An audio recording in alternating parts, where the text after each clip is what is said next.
Par le trafic de drogue, il y a des points de revente quasiment partout. Ces mots sont ceux du procureur de Grenoble, Jean-Yves Coquillard, en juillet dernier.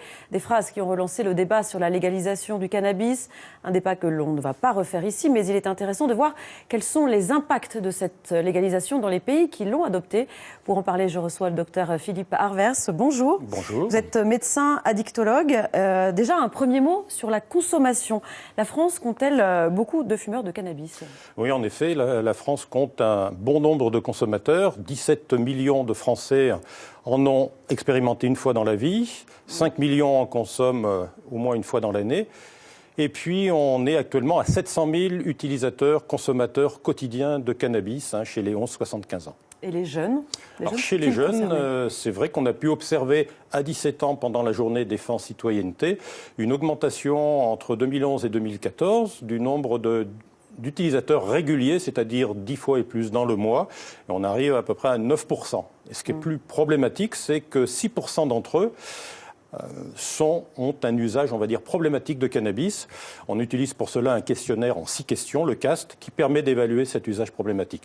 Donc 6% de jeunes qui auraient besoin d'être accompagnés, suivis dans des consultations jeunes consommateurs, par exemple. Alors, on entend beaucoup les mots dépénalisation, légalisation. Quelles sont les différences entre ces deux termes ? Alors, la dépénalisation, on va dire que c'est l'alternative aux poursuites.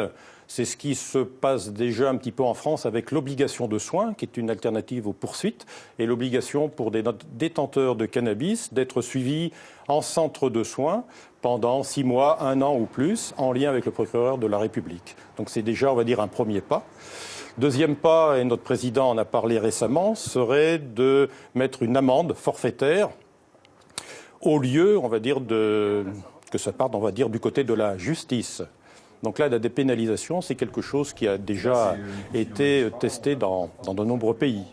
Et la légalisation ? Alors la légalisation, on est vraiment dans un encadrement depuis les plantations, la récolte, la distribution, la vente, on va dire, du cannabis par un État, par exemple. Alors lesquels, aujourd'hui ? Alors, on a, on va dire, 2 exemples avec un recul de 3 ans, que sont 2 États américains, l'État du Colorado et puis l'État de Washington, avec une légalisation contrôlée et encadrée depuis 3 ans.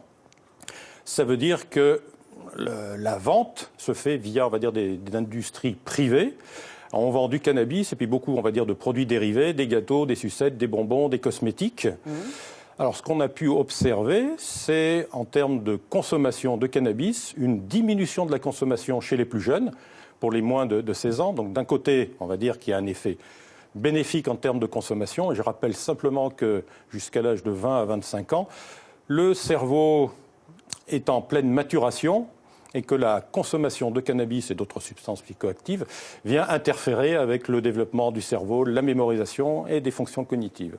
Par contre, chez les plus de 26 ans, dans ces états, on a pu observer une augmentation de la consommation, voire une augmentation des hospitalisations liées à la consommation, on va dire, de Space Cake.